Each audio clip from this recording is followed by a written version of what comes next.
Committee on Executive Budget Mismanagement is called to order. The Secretary will call the roll. Representative Bliss. Present. Representative Carter. Present. Representative Gutierrez. Representative Cupper. Present. Representative Olson. Present. Representative Stahl-Hamilton. Representative Volk. Representative Way. Present. Representative Cruz. Representative Gress. Here. A quorum is present. Good morning. Thank you all for being here. As you can tell, we have no one from the Democratic side of the aisle to attend. But rest assured that House Republicans are here on behalf of the families who rely on Arizona's Developmental Disabilities program. Today's hearing is not just about financial figures. It is about the families who rely on Arizona's Developmental Disabilities program. These are families who provide extraordinary care for their loved ones, who navigate complex systems daily, and who deserve stability, not uncertainty. They should never have to fear that the services they depend on will be jeopardized by financial mismanagement. The purpose of the House Ad Hoc Committee on Executive Budget Mismanagement is to review budget year programs administered by executive agencies, analyze the January executive budget proposal, and provide recommendations to the House of Representatives on managing cost overruns and preventing agencies from facing bankruptcy. Last month, the Joint Legislative Budget Committee addressed a crisis in the Department of Safety that would have resulted in kids being forced to sleep in DCS offices. Today, we turn our attention to an even larger crisis, one unfolding in the DD program. This is a highly complex issue. Arizona's DD program is managed by a managed care organization within the Department of Economic Security and operates under Medicaid, meaning the program's authorizing agency is Access. Access sets the rules, DES administers the program, and ultimately, the governor's office controls both agencies. We were informed in January that DES needs $109 million for the DD program and another $14 million for high-cost clients just to make it through June 30th. This ad hoc committee was convened because both House and Senate requested meetings with expert agency staff to discuss this fiscal emergency. Yet we were told that such meetings were unnecessary. This is not just frustrating, it is a continued pattern of disregard for the legislative process. The House is deeply concerned that the DD program is facing a $122 million budget shortfall, roughly 10% over budget, an alarming number in state government. But the problem extends beyond this year. The cost of the DD program is projected to double between fiscal year 23 and fiscal year 26, reaching an estimated $4 billion next year. The governor insists that a supplemental for DD is normal. However, in the past decade, we've only had 4 DD supplementals, averaging $8.3 million each. A $122 million supplemental in a single year is anything but normal. It signals serious mismanagement, and we face even greater fiscal challenges looking ahead. Now, my Democratic colleagues have attempted to dismiss these concerns as just another budget cycle issue, pointing to former Governor Ducey's use of supplementals, which totaled over $3.7 billion during his tenure. What they failed to mention, however, is that most of these supplementals were on responsible fiscal measures, such as the rainy day fund deposit, pension fund contributions, school facilities grants, and wildfire response funding. We did not see mid-year agency shutdown threats or widespread instability as we see now. This legislature has always provided funding for the DD community. Arizona is recognized for having one of the best DD programs in the country, and we are proud to be one of the few states with 0 wait lists for services. Families should never have to worry about whether the system they depend on will remain financially stable. Today, we were here hoping that the directors of Access and DES would provide us answers to, I think, fair questions, such as, why does the agency need such an unprecedented supplemental appropriation? Why have program costs skyrocketed? How did we get here? And what must be done to ensure this never happens again? Unfortunately, 15 minutes before this hearing began, we received a letter from Governor Hobbs saying that she was not going to take part in this hearing. She referred to it as a political circus, among other things. Well, Madam Governor, legislative oversight is not a political circus. It is a constitutional function that this House will discharge. So while you may be hiding your agencies to protect the governor from a rebuke for her policies that resulted in a $122 million shortfall, you will not be able to protect your administration from the oversight of this legislature. It will happen one way or another. But we're going to make good use of our time. We still will hear from the Joint Legislative Budget Committee, a nonpartisan budget office for the legislature, to talk about the timeline of how we got here. And then we will feature former State Representative from Idaho, Megan Blanksma, who has navigated a nearly identical crisis in her state. And finally, we will consider legislative findings that we will forward on to the full House as they consider how to respond to the DD crisis. Families who rely on these services deserve answers. Unfortunately, you're not going to get the answers you deserve from this executive branch because they failed to show at the hearing. But more importantly, you deserve solutions, and that is why we are here today. So with that, we will now have a presentation from the Joint Legislative Budget Committee.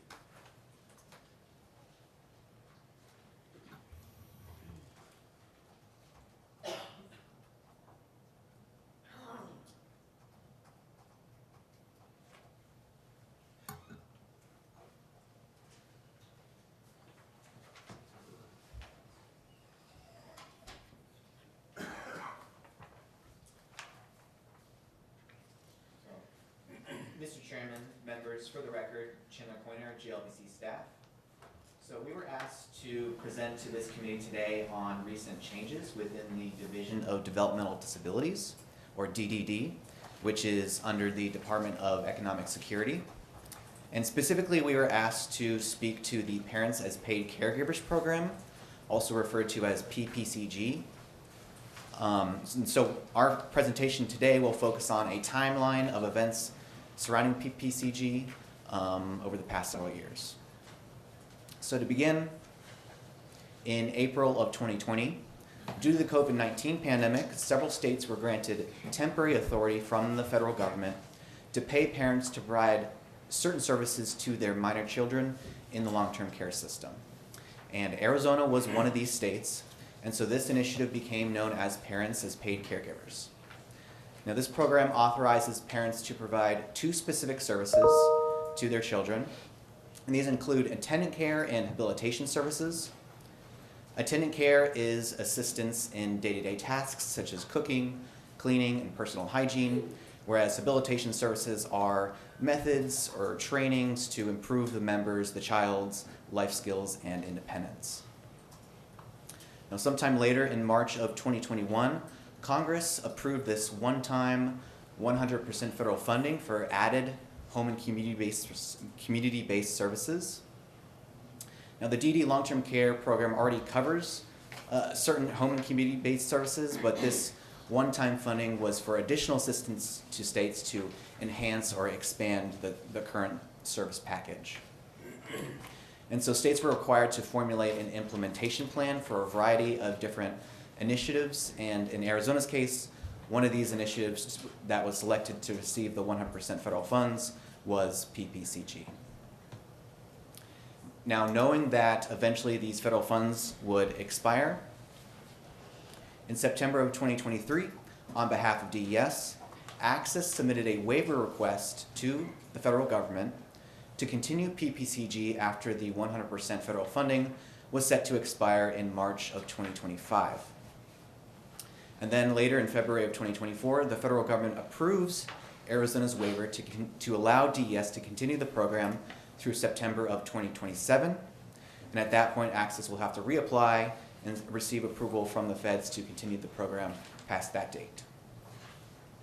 Now, this also means that in April of 2025, the state will have to begin to fund 1/3 of total PPCG program costs, as that's at the regular Medicaid match rate. And we also want to point out that as part of the extension, the feds in the waiver required the state to cap weekly use of PPCG at 40 hours per child. During the pandemic, the number of service hours a parent could provide to their minor child there was no hard cap on the number of service hours per week. But we still want to point out that families can supplement beyond the 40 hours if they can identify a non-parent caretaker to fill in any gaps in services. Now, while this waiver process was occurring, in January of 2024, the fiscal year 25 executive budget is published, and it includes a $4 million general fund request for the state match costs of PPCG in anticipation that the feds would approve the waiver request from Access.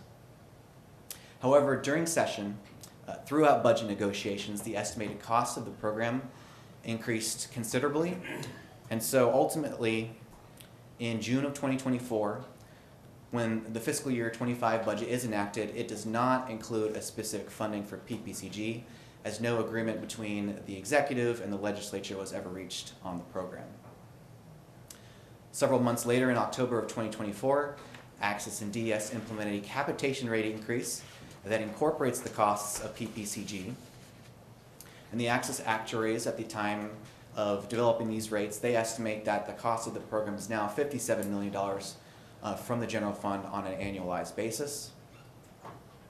And then in December of 2024, the Joint Legislative Budget Committee provided an unfavorable review of the rate changes.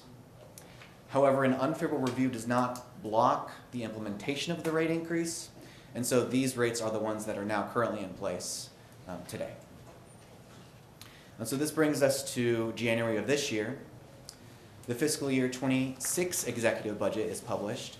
It includes a $109 million general fund supplemental for overall DD formula costs. Now, we would like to point out that this dollar amount reflects the above budget costs both related to PPCG and unrelated to PPCG. So, for example, overall enrollment in the DD program has also grown at a rate faster than the enacted budget anticipated, and so that is another component of this overall 109 supplemental request. And then finally, in July of 2025, so a few months from now, DES plans to implement additional limitations on PPCG, including the 40-hour weekly cap on services a parent can provide to their minor child that was discussed earlier. DES is also reviewing the standards for caseworkers to use in determining when the use of PPCG is appropriate. The feds are requiring the state to ensure that it's not paying parents to perform tasks that a parent would ordinarily do for their minor child if the child did not have a disability. And then finally, DES plans to revise its coding as to delineate PPCG hours. In the current billing system, in the current claim system, when the department is billed for a service, it's not able to distinguish whether that service was provided by a parent or a non-parent. And so this change would better allow the department to understand the total costs of PPCG. And So that concludes my presentation. I'm available for questions. Members, are there any questions for Chandler? Mr. Chair. Representative Cupper? Thank you, Chandler. I want to touch on something you just talked about. You mentioned in that timeline that in January 24, there was supposed to be, there was a request for a $4 million specific for PPCG. And then by October of 24, that was reassessed to be $57 million just for PPCG. Is that accurate? Mr. Chairman, Representative Cupper, that's accurate, yes. Okay. Mr. Chair? Please proceed. And for the sake of the discussion, members, you don't need to go through the Thank you. chair for follow-ups. Appreciate it. All right, so my quick public school math there is that that's a over 14-time increase. Why such a dramatic increase in that cost specifically for PPCG in that very short period of time, January, 9 months? Mr. Chairman, Representative Cupper, part of the difficulties in measuring the cost of PPCG is what I just mentioned, is that there's not separate delineation in the claims data between parents and non-parents. So I think it's been difficult for us on the outside, the legislature, but also Access and DS to measure entirely what's happening within the program in terms of utilization trends and where the increases are coming from. So at this point, we don't really have a good answer from our perspective on the reasons for the rapid increase. Would it seem odd, and I appreciate it, I get it, I wish the agencies were here to be able to better answer these, so I apologize if any questions are not directly in your wheelhouse either. Extremely disappointed they're not here, especially as a father of a disabled child. But would you say it seems odd that in a 9-month period, the amount needed would grow by 14 times? Representative Cupper, I think for an example, for the overall DD program, we typically budget for increases in the capitation rate and enrollment of 3 to 4%. So an increase of this magnitude for a specific provider type and utilization is uncommon. On the note of growth, you also mentioned that the overall population using it has grown very fast. Can you give me specific numbers at all of that growth? So, Mr. Chairman, Representative Cupper, when we first, the first number we received from the executive was the number of parents back in around January of 2024 that were participating in the program. It was around 3,300 parents. And the most recent data we have that reflects around 18 months later, it appears to increase to around 6,300 parents. And they're believed to be similar increases among the member population receiving the services. That's what we've seen from the most recent data from the department. Okay, so, and this will be my last for now. What I'm seeing here is in an 18-month period, the amount of parents using the program roughly doubled from 3,300 to 6,300 based on the data you were provided. That doesn't directly talk to the children, maybe one parent has multiple children that would fall under that program. But so that's almost a 100% increase. I looked at US data, and US data shows that in the past 15 years, children who have the disabilities who would qualify for this program, or for DD in general, only grew less than 1%. Do you have any idea, and if you don't, that's fine, but do you have any idea as to why Arizona's population of need here seems to be growing at an exponential number compared to US data? Mr. Chairman, Representative Cupper,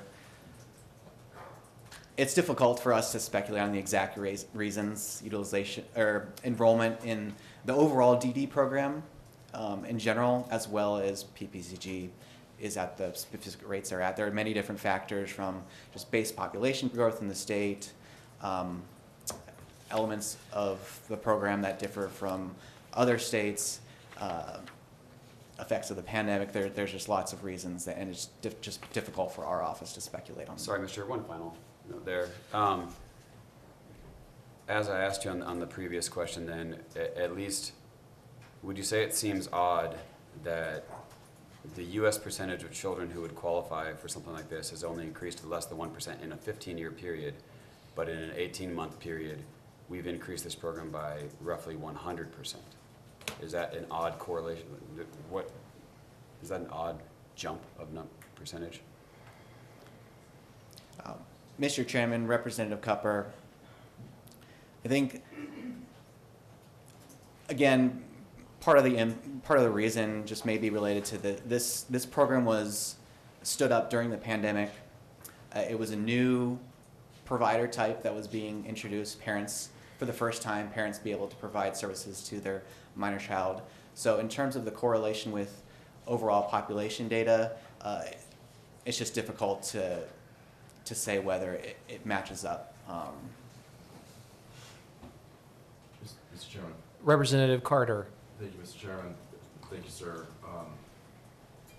Mr. Cupper's better at math than I am, but he brings up a good point that according to your presentation here, from I think slides 3 to 6, the program increased by 14 times. I think it goes without saying among us, but for the benefit of the general public, I want everybody to know that we take our role here very seriously, and I in particular do homework before any committee meeting. If this were a committee that was considering bills, I'd have read the bill and met with stakeholders, but we don't have a bill. The homework that I had done before this was just to look into the budget for the last several years on my own. I don't have the access or even the understanding that an accountant or somebody of your caliber does, but I was looking at DD funding since the end of COVID, and what I found was that there's a 2-to-1 federal match for the program. Correct me if I'm wrong, Mr. Chairman or Mr. Chandler, but when you look at these overall and you look at the federal match, the total cost for fiscal year 2026 is about $4.5 billion, which of course represents about a quarter of the state's entire budget. So I guess my concern is, given that since the end of COVID till fiscal year 2026, the total DD cost, including federal matches, is doubled, would you say that this kind of growth pattern is normal? Mr. Chairman, Representative Carter, so since the pandemic ended, the public health emergency specifically, we have seen elevated growth rates in the overall DD program in terms of caseloads. During the pandemic, we were seeing growth rates of 3% to 4% per year, and most recently, where the JLBC baseline projects enrollment will grow by 6.8% in fiscal year 25, and then 5% in the year after. And then on top of that, we've had patterns in utilization that have increased per member costs from both home and community-based services as well as physical and behavioral health services that the department has pointed to. So in terms of your question, it's certainly enrollment and these factors have grown faster than we've seen during the pandemic. It's difficult for me to speak to pre-pandemic trends, as I don't have that information on hand, but growth has been elevated in the DD program compared to Representative Cupper, we're going to have a presentation that will give you a sense of the growth rate pre-pandemic, and I think that you'll see a departure from the normal growth rates following the pandemic. So you'll be presented with that data in our next presentation. Thank you, Mr. Chairman. I did want to dive in a little bit into this slide here. You noted that DES plans to implement the 40-hour weekly cap on PPCG beginning July 1. Right now, is it open-ended? Mr. Chairman, correct. Okay. Are you aware that the governor could have implemented this cap earlier? Did they have the authority to implement the cap at an earlier time? Mr. Chairman, correct. So the original implementation plan for the hourly cap, as I understand it, was to phase in. It was originally going to be implemented at an 80-hour cap at one point per week, and then phased down to 40 by a certain date. But the current implementation plan is to just implement just straight to 40 on July 1st of 2025. Did the agency share with you why they delayed the implementation of the plan? Because my understanding was that they, in their waiver, they had planned to implement the cap in October of last year. Did the agency give you any indication of, and you may not know this, but did they give you any indication of why they delayed the cap? Mr. Chairman, we've heard from public comments from the agency that the reason for the delay was the idea was that instead of a hard phase-in from the department, that families would be able to better adjust to the 40-hour limit on their own terms, moving up to the July 1st deadline rather than having it be dictated by the department when the phase-down would occur. Now, as it relates to the number of hours, you're talking about these are authorized hours for attendant care or habilitative care, et cetera. Is that right? Mr. Chairman, correct. Okay. And in your analysis of pre-pandemic versus post-pandemic, in terms of the number of hours authorized, did you see any change per child? Mr. Chairman, so we've seen data from the department that in terms of service hour utilization among minor children in the overall DD program, so including both parents and non-parents, that in the last 5 years, attendant care utilization has increased by a factor of around 6.9, while habilitation has increased by a factor of around 2.1. And then, Mr. Chairman, in terms of your specific question about service authorizations, we have also seen data from the department that shows that among minor children, authorizations of any kind for attendant care, around 10% of children in the DD program received those pre-pandemic, but currently around 40% receive those some kind of authorization for attendant care. So 10% received authorized hours before the pandemic, and now we have 40% receiving authorized hours after the pandemic. Did the agency provide you any information on what happened? Did the DD client, the average DD client, did their health deteriorate before the pandemic and after the pandemic, and that's what resulted in the need for more hours authorized? Or did you get anything from the agency that described what was causing the authorized hours to increase?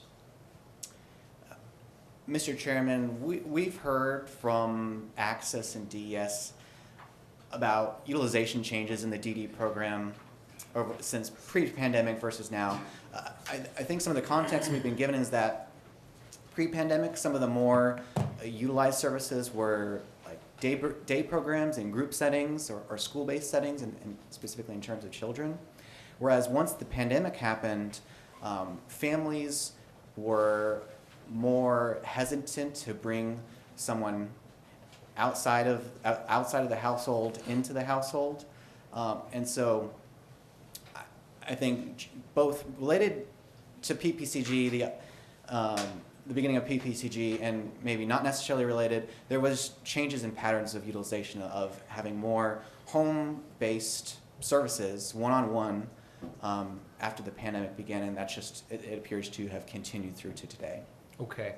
And before I yield to other colleagues for questions, I wanted to make one minor adjustment to the cap, the hours cap. According to the August 24th, 2023 waiver request that Access submitted to the federal government, they had planned to begin the cap From the time of approval until January 31st, 2024, no hourly limitations in place. From February 1st, 2024 until May 31st, 2024, there will be an 80-hour week per limitation.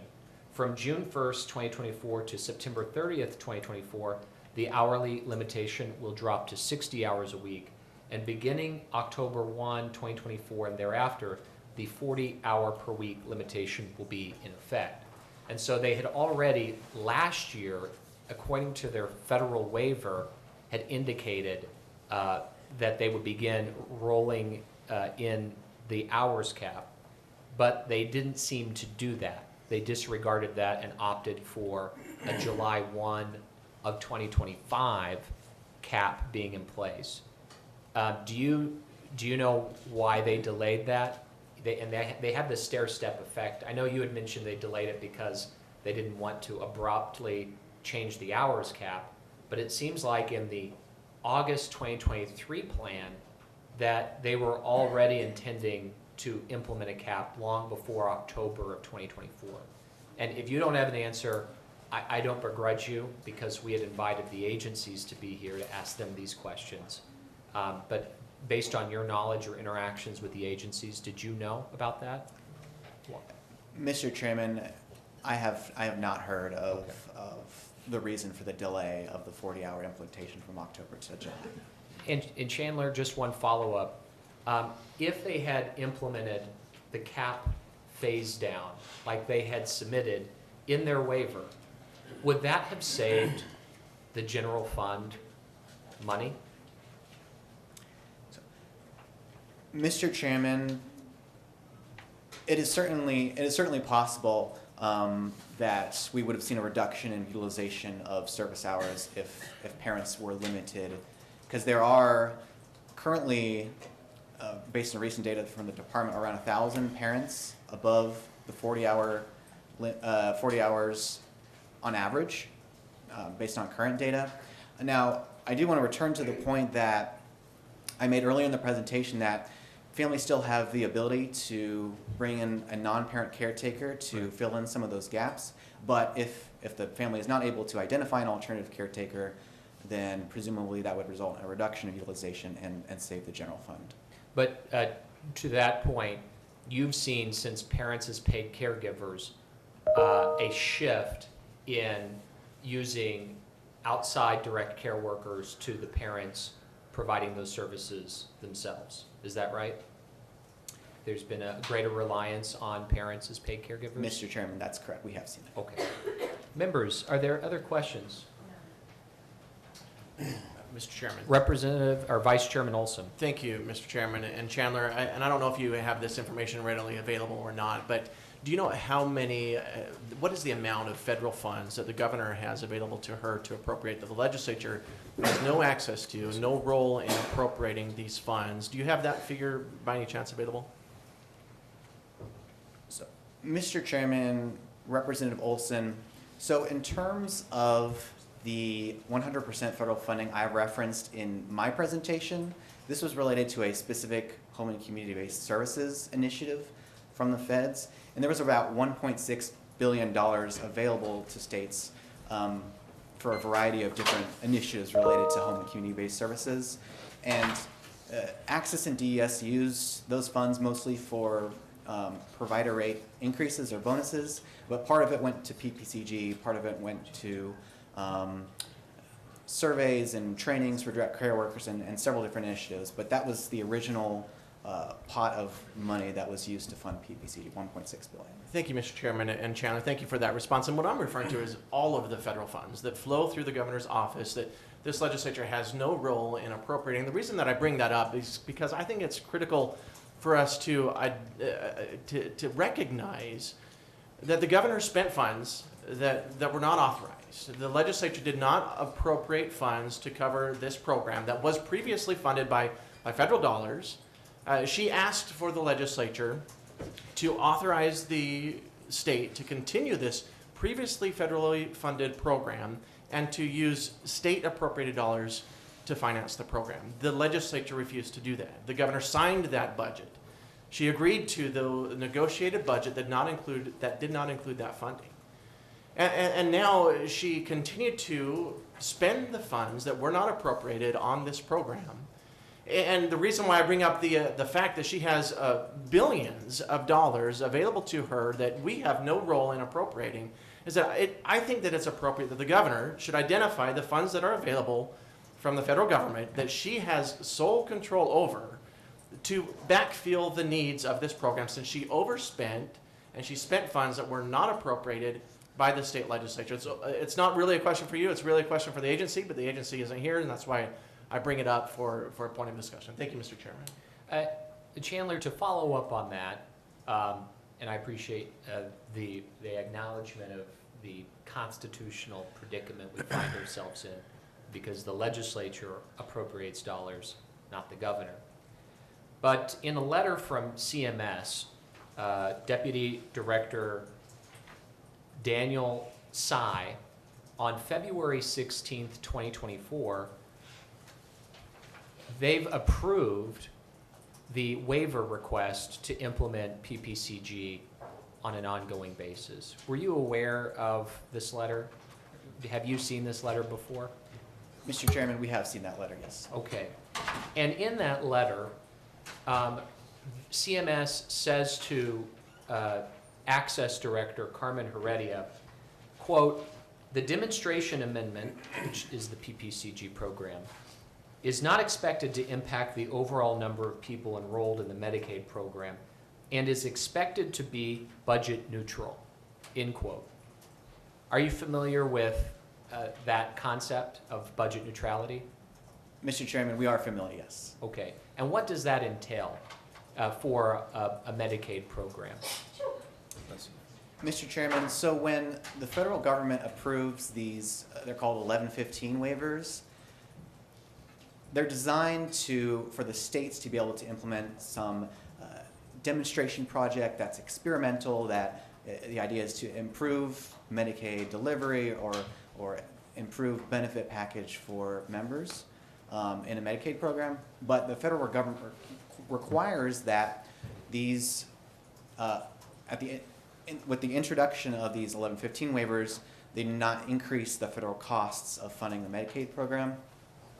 And so, Mr. Chairman, in the letter that you just referenced, that is the federal government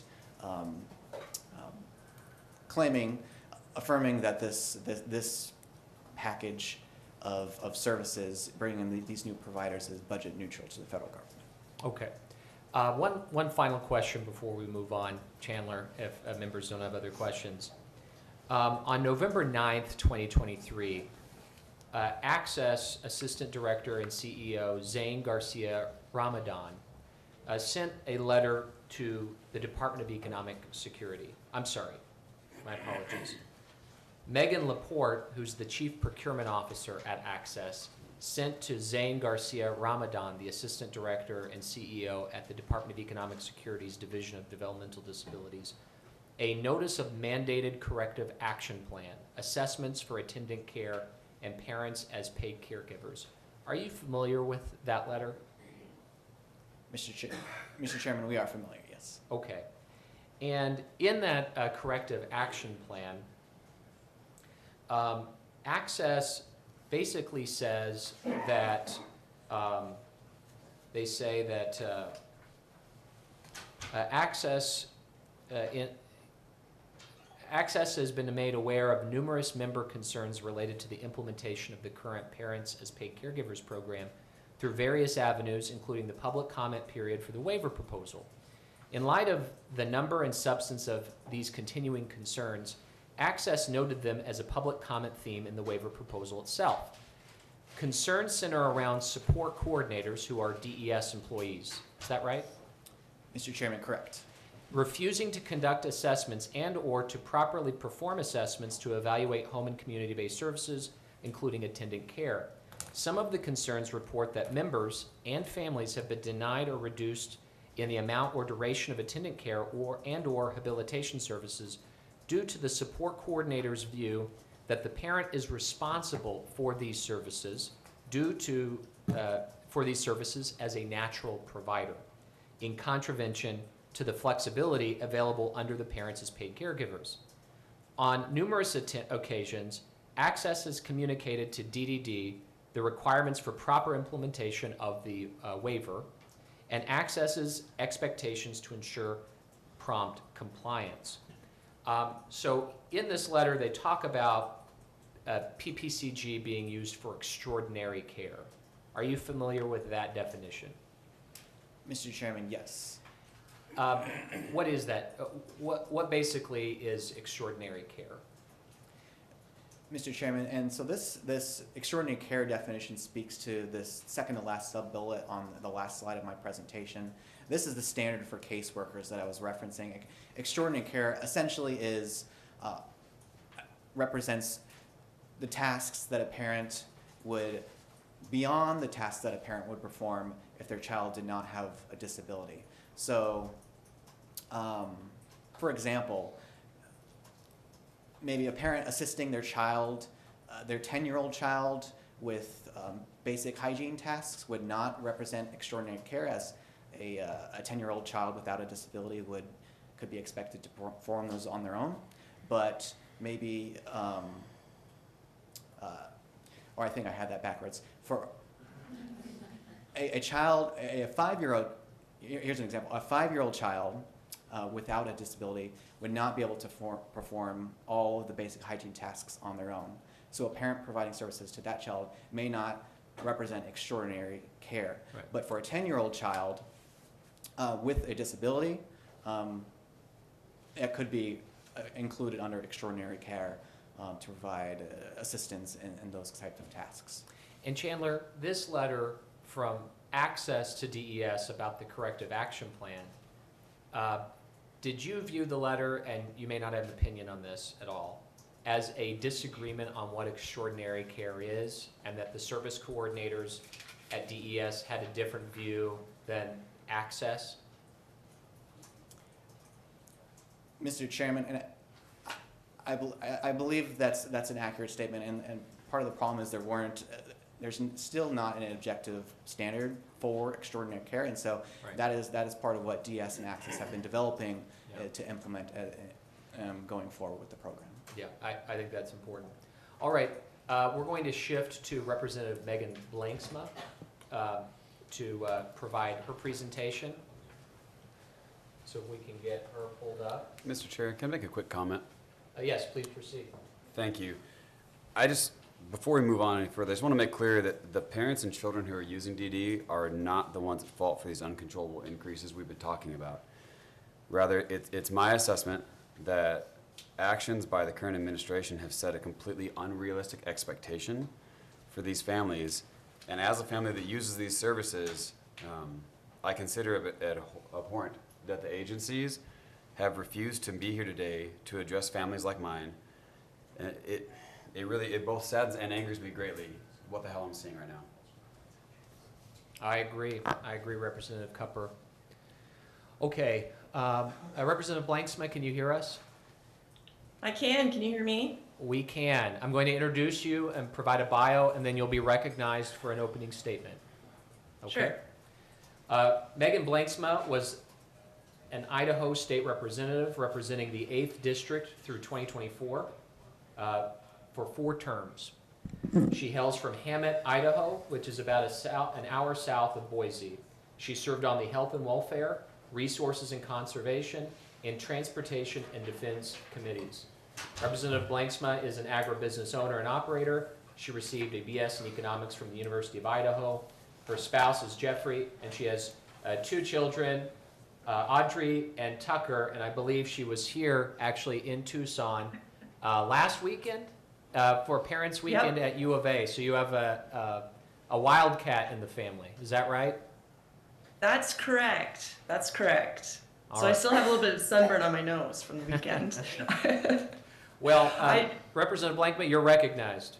All right, thank you, Mr. Chairman. I do have one correction. I actually served in the House for 8 years, Oh, 8 years. but with redistricting, my district number changed. I also served as a House Majority Caucus Chair and served as the first female House Majority Leader in the House of Representatives for the state of Idaho. So those are a couple of things that I'm proud of, other than just having a future graduate of U of A. I would note I got a copy of a letter that your governor apparently sent you, and I just wanted to note that none of it that she says about me is accurate, but she does spell my name right. And so I have an appreciation for that, and she does say I'm from Idaho, and I am. But other than that, everything that she purports about me is completely incorrect. I've never met her. I was never asked any question by her, and so I don't know where she got her information. But I will be framing the letter because I have never been gaslit by an out-of-state governor before. So thank you for that. That was a fun surprise this morning. What I was asked to talk to you about was how Idaho goes about on managing costs. And a lot of this came when we were required to do Medicaid extension via a proposition, a citizen's proposition. So I was involved with Representative Vanderwater in trying to craft the Medicaid expansion and what kind of sideboards we would do with that, including several waivers, one of which everybody has heard about is like the work requirement. So as we were crafting that and we gave the direction to the Department of Health and Welfare that these are the waivers that we needed applications for, we waited and we waited. And what happened in Idaho was the department just dropped the ball. They didn't particularly, you got the feeling from the agency, they didn't particularly want to try to get the waivers. And so they were not real active in trying to pursue those waivers.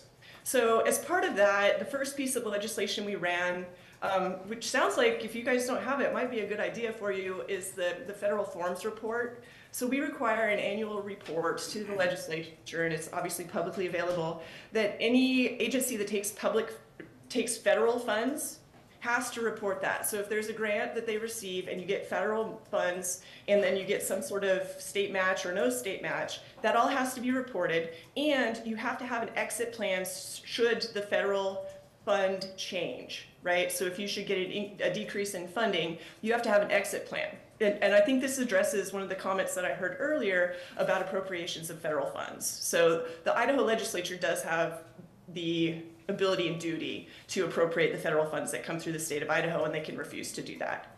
So what we were addressing, and it sounds to me like what you're addressing here, is agencies trying to set policy without legislative approval, which is, that's the job.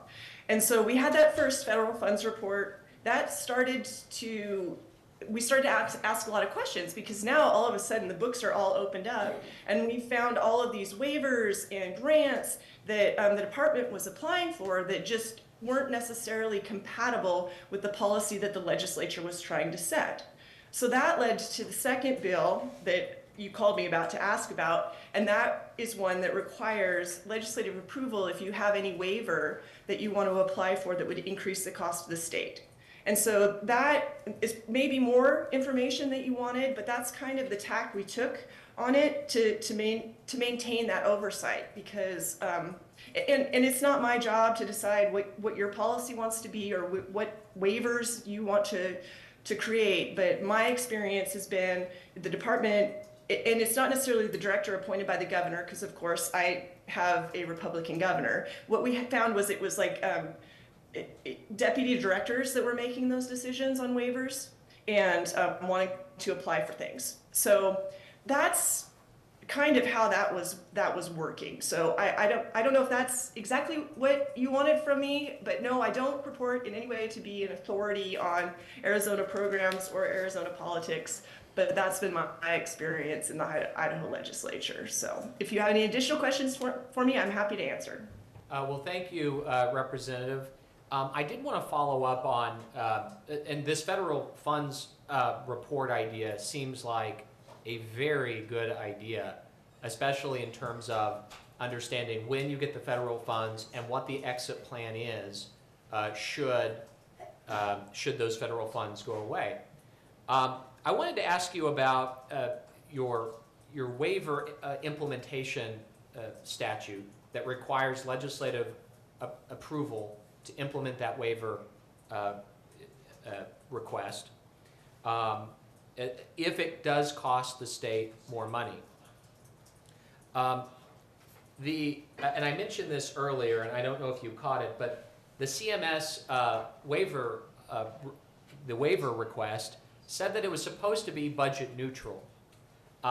So our agency said that extending PPCG on a permanent basis would be budget neutral. It has, of course, not been budget neutral.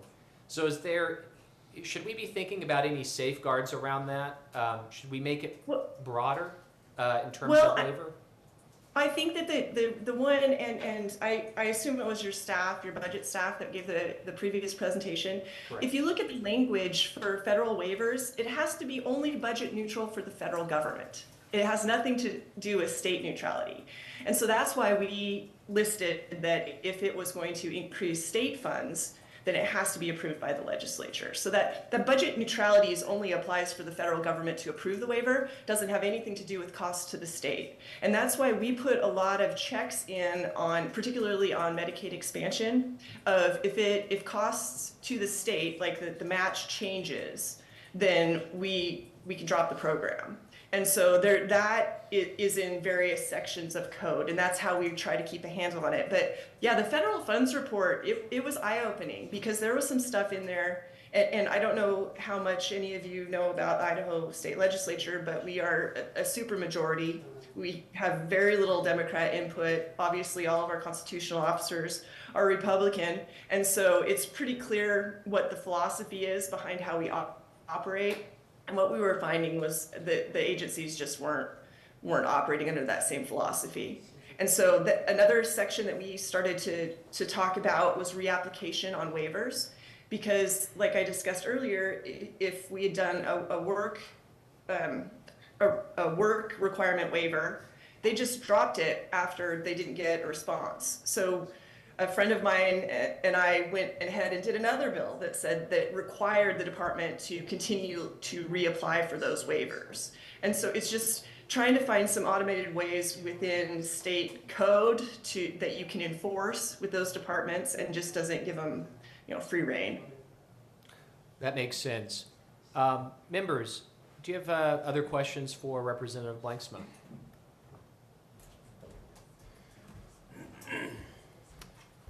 Mr. Chairman, Representative Carter. I just want to make sure that I understood correctly. As I understand it, in Idaho, any federal money flowing through the executive requires legislative approval, or is that just approval for a waiver? Representative Blanksma? Yes, certainly, Mr. Chairman. It's federal funds. They have to be appropriated by our Joint Finance and Appropriations Committee. So we have a tighter leash on that. We don't just write blank checks to the governor. How did, Representative Blanksma, how did your executive agencies respond to this bill initially? There was some pushback on, well, I guess which bill, but on the On waiver both. bill, there was some pushback because to be blatantly honest, Idaho was talking about moving to managed care, and they were concerned if they did that maybe it would show an increase, and that the director couldn't maneuver with that he wanted a little bit different language, so it was like net increase of cost. We didn't do that. We wanted a tight rein on it. So there was some pushback, but really we are such a red state that once it got out that the agency was running independently of the legislature, reeling them in wasn't that difficult. Idaho also has another clause in its constitution where the legislature gets to review all agency rules.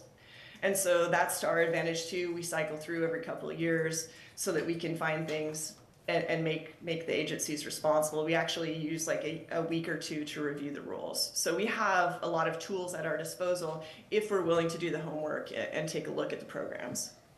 Okay.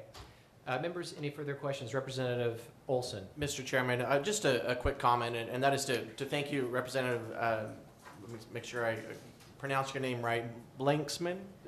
Blanksma? It's Blanksma, yes. Blanksma, thank you for highlighting how important that is, that they're in Idaho, and in, I believe it's 45 other states, the legislature has this authority, this appropriate constitutional responsibility to appropriate all funds, not just the state funds, but the federal funds that flow through the state. And that not only does the Idaho legislature have that oversight and that responsibility and that authority to appropriate those funds, but you've also put in these important safeguards to require these annual reports from the administration to identify if there's any change to the federal funds, or if there is an exit plan that you require the administration to establish an exit plan should those federal funds dry up. And I think that highlights the problem that we have here in Arizona today, and that is that the federal government funded a program. The federal government stopped funding that program. The governor asked the legislature to backfill the funding for that program. The legislature did not agree to it. The governor agreed to that negotiated budget and then continued to spend dollars that were not appropriated for that program without the appropriation of the legislature. This is something that is absolutely wrong, and it's put into jeopardy the entire program of these necessary and important services for the developmentally delayed community. And so thank you for being here today and for sharing the experiences that you've had in Idaho and highlighting how important it is that we have this legislative oversight and this legislative authority so that we don't have an executive branch that is bankrupting a critical program of the state. Thank you, Representative Blinksma. Representative Carter. Mr. Chairman, just a quick comment. We are facing a federal administration that has indicated that a lot of the federal funding will be no longer forthcoming for certain programs. So it seems to me that the prudent financial thing for us to do is exactly what Idaho does, and to require some kind of, if not approval, at least oversight of what federal monies are flowing into the state. This is the critical juncture to implement that, I think, faced with what we're faced with. Absolutely. I echo all of those comments and concerns, and I'd also note, Representative Blanksma, you may also have done this in your research. We found in our research that 12 states require legislative oversight over Medicaid waivers. So this is not a one-state issue. We have multiple states, both Republican and Democrat, that believe that legislative oversight of waivers is prudent. Representative Blanksmith, do you have any final comments for us before we move to our next part in this committee hearing? No, I appreciate the invitation. Of course, any of the data that I have here or any of the language that I have here, give me a ring and it's available. If you're ever in Idaho, feel free to visit. Again, I appreciate the opportunity. All right. Thank you, Representative. Bear down. Bear down. All right. We're going to do an abbreviated presentation from Sean McCarthy, who is our policy lead, and some of the research that we've gathered on the DD program.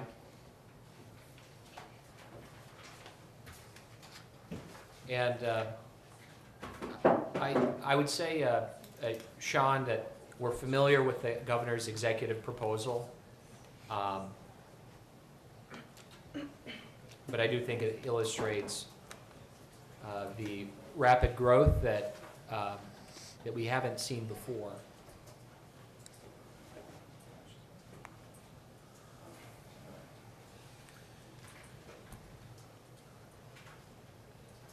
Good morning, Mr. Chairman. Regrettably, the Zoom operation has broken our HDMI, and so we're not able to display the slides. You have the slides in front of you, and we can enter them for the record following the meeting.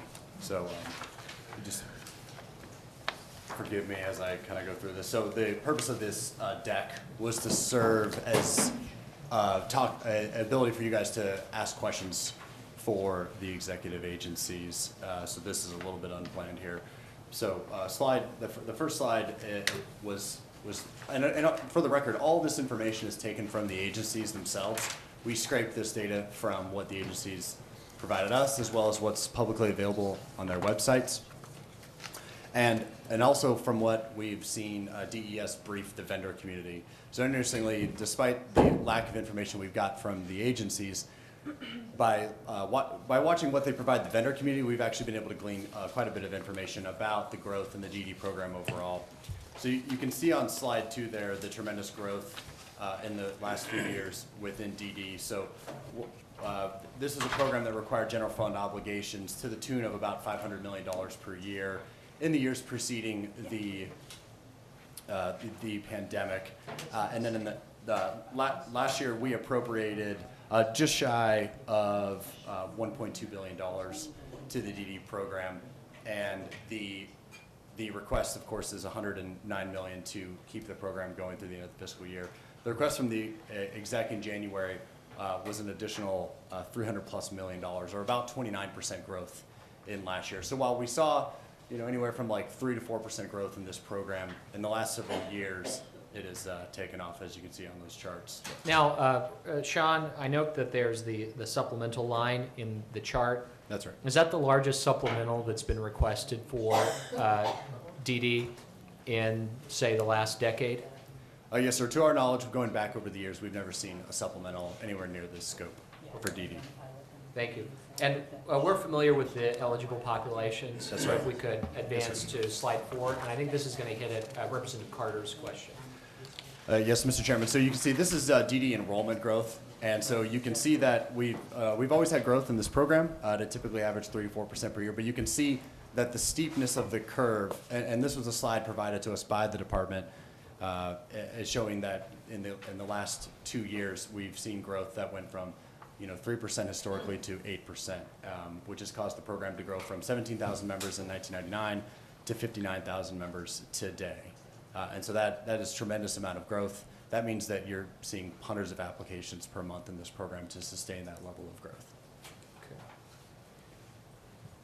Any questions there, Representative Carter? Mr. Chairman, yes, this was something that concerned me. But Mr. McCarthy, do you know how many new applications there are per month? Mr. Chairman, Representative Carter, that'd be a question for the agency. I don't have that.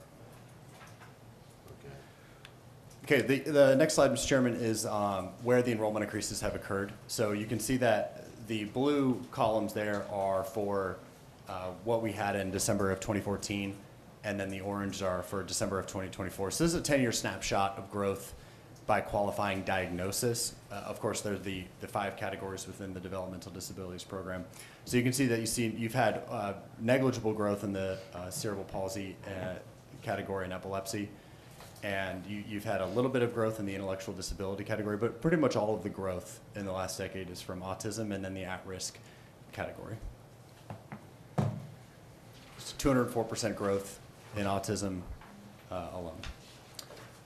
The next slide covers cost, and it just reinforces what we've talked about as it relates to the federal cost as well as your state general fund cost there. So you can see that this program is on track to be a $4.5 billion program in the near future. At the current, from $2.5 billion in 2022. Please don't hold me to that. That might be a question that JOBC could answer as far as the total cost. Understanding of the total cost of the program can get a little bit tricky because of the way that we appropriate monies to DES and then we draw down through access. But yes, the total program costs are slated to be north of $4 billion next year. And if you continue the 8% enrollment trajectory with capitation rate growth and the cost, you can imagine that this program could take off and cost well north of $5 billion in the near future. Well, according to JLBC, they have said that the total spending after you adjust for the double counting that occurs is $2.9 billion, or was $2.9 billion in fiscal year 2023, and is expected to be $4.2 billion in fiscal year 2026, which is a 45% increase in just 3 years. And JLBC is nodding their head, correct, that is accurate. Okay. Thank you. Okay, thank you, Mr. Chairman. The next slide is talking about the growth drivers, and we've talked about that a lot today, but the agency tells us that it is increased membership, increased authorized service hours, increased utilization, increased cap rates set by access, and then the federal funds shifting down to a lower federal match rate from the feds. As the state becomes a wealthier state, the federal government expects us to provide a higher match. And so between fiscal year 22 and fiscal year 26, the state share cost went from 29.99% or 30% flat to 35.4% estimated for fiscal year 26. So that change alone causes a dramatic increase in your exposure from the state general fund perspective. Now, is the agency able to break out PPCG as one of those cost drivers. Would that be a question for the agency? Yes, Mr. Chairman, that would be a question for the agency. Okay. The next slide is on the specific to the governor's proposed budget for both the current year that we're in and then the following fiscal year 26. We can advance to the next Yes, sir. page. This particular slide is the agency's explanation of the Parents as Paid Caregivers program in their 2023 submission to CMS when they requested to make the program permanent as they understood it. This includes all of the extraordinary care language that is expected to be in the program and provides the justifications to the federal government as to why they wanted to participate that way.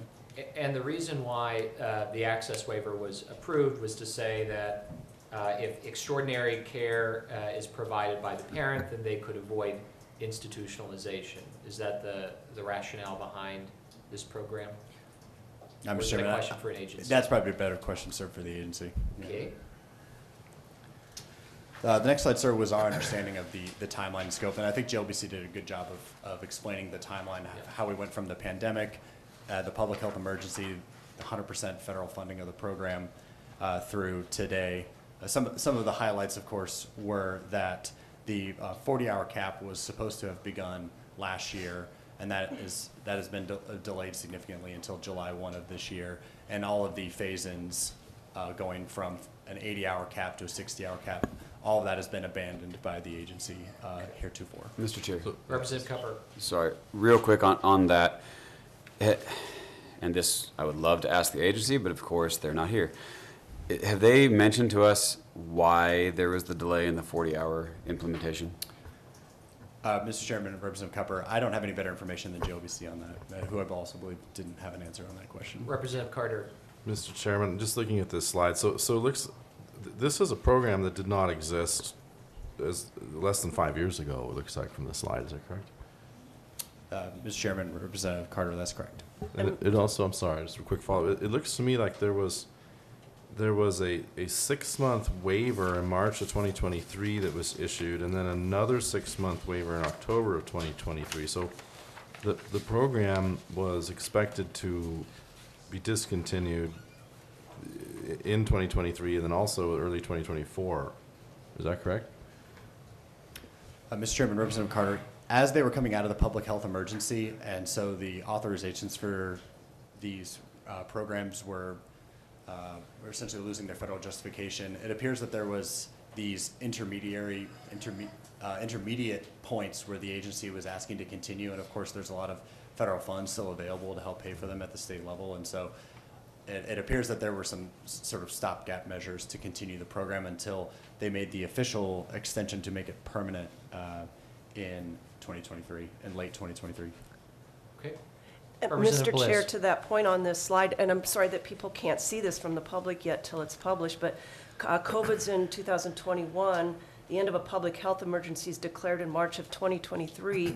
A year later, then we see this explosive growth in these programs, and that's what I wanted to hear from the state agencies. So I'm sorry as well they're not here to explain this. Okay, the next slide, Mr. Chairman, is a screen capture of the corrective action plan issued in November of 2023 by Access, which of course is the controlling agency, and directing DES to change their standards for implementing the PBCG program. The effect of the gist of the letter is, we've heard from parents, they don't like the way you're implementing it. You need to be more responsive to their requests for hours. So this is the end of 2023. And through the period of 2024, the calendar year 2024, is when you see the growth of the PBCG program go from about 3,500 members to over 7,000 members. Floor session will convene in 10 minutes. You could think of the corrective action plan as essentially as a legal threat from the controlling agency to the managed care organization, saying if you don't make changes to the implementation of your program, then you're going to be under a legal threat with them. So one state agency threatening another is my read on that. Representative Carter. Mr. Chairman, do we have any idea why Access would issue such a letter, or sort of the impetus for that? I know they're not here, but Mr. Chairman, I think their letter speaks for itself. They wanted the agency to change the way they were implementing the program. Finally, the next slide, sir, or not finally, there's two more. This slide is on the growth in overall DD services, and GLBC didn't have a slide to this effect, but they did speak to some of these growth rates. So this is all attendant and habilitative care within the DD program. This isn't specific to PPCG, although, of course, PPCG is within these numbers because you can only provide attendant and habilitative care within that program. But within a 5-year snapshot, and we took this data directly from a DES presentation to its vendors, it shows that the attendant care hours in fiscal year 18 were 862,000 and today are at 6.9 million. Okay. Growth rate factor of 6.9. So just to make sure, in 2018, for members aged 0 through 17, for total hours of services delivered, 862,640 hours of attendant care in 2018. Today, it's 6.9 million hours delivered for members aged 0 through 17. Is that right? Mr. Chairman, according to the department, that's the data that they provided. And in 2018, I see that 1,438 members had authorizations for hours, 8.8%. Ages 0 through 17 receiving attendant care. So these are authorized individuals. And in 2024, that number is 8,000, which represents 39% of the total population in access. So we went from 8.8% receiving authorized hours to nearly 40% of the entire All-Tex population receiving hours in 2024. Is that right? Yes, Mr. Chairman, that's my reading of their data. Of course, they're not here to provide, any caveats or details, but that's my reading of it as well. And I'll also note that this only goes through fiscal year 2024, so that's, going to be through, June of last year. So this is not the most recent data. Certainly that number of 8,000 members authorized has certainly increased since then. Okay. And our last slide? This is data and numbers more specific to the PPCG program. So you can see that at last report that we got from the department's public data is that there's 6,400 parents roughly in PPCG providing services to 7,424 DD members, with 17% or about 1,000 receiving more than 40 hours. And again, this data is from essentially the fall of last year, so this isn't the most current data, but it's the best we have. Parents are currently limited to 16 hours of care per day, and they must use the electronic verification system when they report their hours. It's worth noting that the proposed 40-hour limit is per child, not per parent. And if a member is authorized more than 40 hours, another family member may provide them. If a child has 2 parents, their combined hours cannot exceed 40 hours per child. Mr. Chair. Representative Cupper. Thank you. So, Sean, if I'm hearing you right, it's per child that could get, let's say, once the supposed cap kicks in at 40 hours. Per child, each child could get 40. If there's a single parent there, the parent may, let's say they have 3 children that each need 40, they could be getting covered for 120 hours in 1 week. Mr. Chairman, Representative Cupper, frankly, I don't feel qualified to answer that That'd be an level of agency detail. question. So Wish they were here. I'd hate to speculate on those precise details. Well- but I can tell you what they've reported publicly on that. Okay. Well, this is pretty disappointing. I will note that there is a November 4th, 2024 letter that we received from the Idaho Department of Health and Welfare that was sent from that agency to their legislature about the PPCG program that they are using. And there are some pretty troubling things that they had uncovered that I would love to have asked our agencies whether they have controls in place to ensure that it's being properly administered, but they're not here. So thank you, Sean. I appreciate that presentation. We're now going to proceed to legislative findings based on our research that we did prior to this hearing, some of the discussions that we heard from JLBC and from Representative Blanksma. So Vice Chairman Olson, you're recognized. Thank you, Mr. Chairman. We have distributed to the members of the committee some pre-printed meeting findings, which I'll read. But I would like to add one additional finding with the chairman's approval that's not on the pre-distributed list. And that is in response to what Representative Blakesma presented here today. So members, I'd like to read that one first, and then I'll make a motion. The finding that I would like to add to the pre-distributed findings is the following. The state legislature must receive annual reports from the administration identifying all federal funds received and an exit plan should those federal funds be eliminated. Okay, and so members and Mr. Chairman, I'd like to make a motion. Mr. Chair, I move to adopt the committee findings as distributed, which I will read aloud.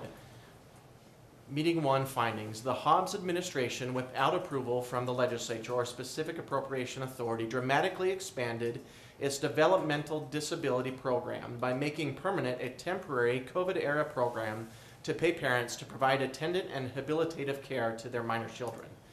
The programmatic and scope changes of the DD program adopted by Access and implemented by DES led to dramatic unfunded liabilities, threatening the entire DD program and leaving the state with at least a $120 million budget deficit in FY 2025.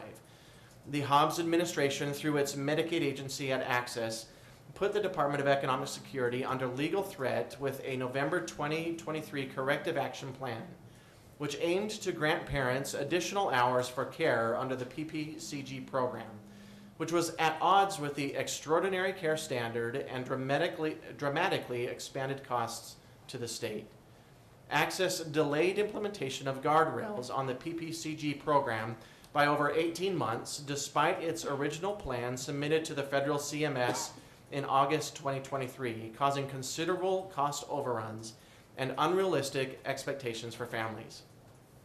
The critical nature of the Developmental Disabilities program and its pending exhaustion of funds requires that the executive identify available federal funds, and the legislature will work to identify transfers of other available funds in the month of April to continue the program.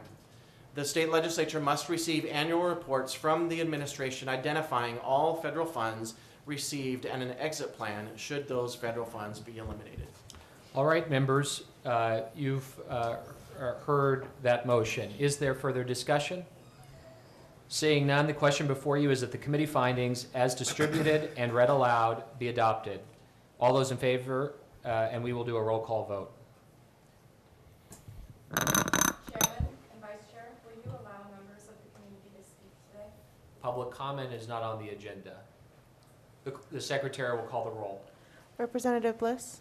Mr. Chair, may I explain my vote? Please proceed. I want to start by thanking the families, not only those that came down to the Capitol in person, but those that are viewing online. We're here to support you first and foremost. The data we've seen today is telling. The mismanagement by the executive branch is obvious. At this trajectory, our state will be bankrupt and our state agencies will be dissolved. How does this serve Arizonans, especially our most vulnerable? I don't see it. We have a problem. We have a lot of work to do. We're off to a good start by the work we're doing today. I'm certainly glad to be here today and present, and with that, I vote aye. Representative Carter? Mr. Chairman, may I say my vote? Please proceed. Mr. Chairman, for me, this is very simple. If you own a car and you're making payments on it, then you budget those payments into your budget. And if the payment goes up by 100% one month and another 100% the next month and the next, and then by 200%, well, then you either figure out why as a responsible adult and control the cost, or you go bankrupt and your car is repossessed and you don't have a car.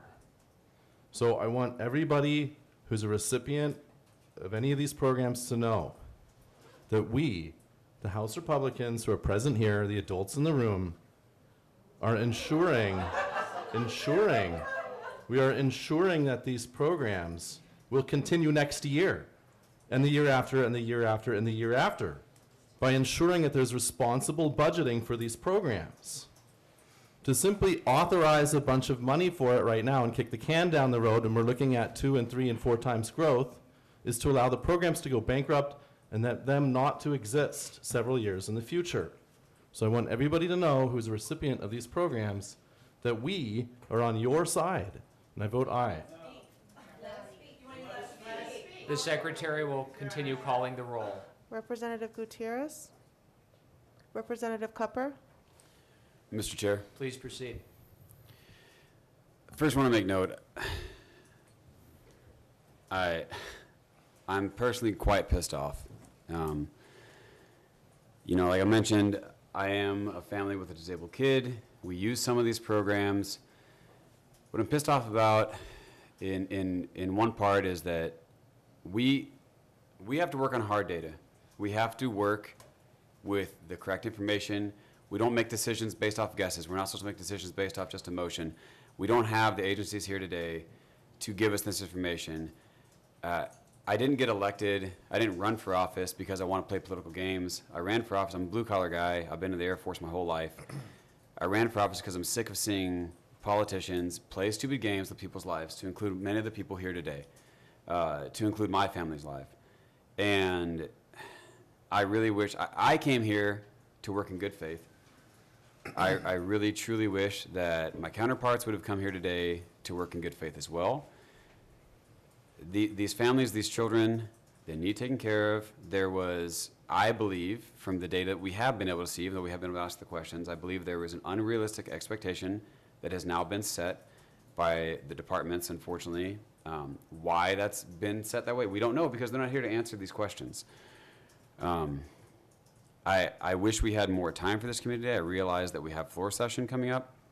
I'm hoping we can dive into this more and hear more from families and caregivers who are impacted.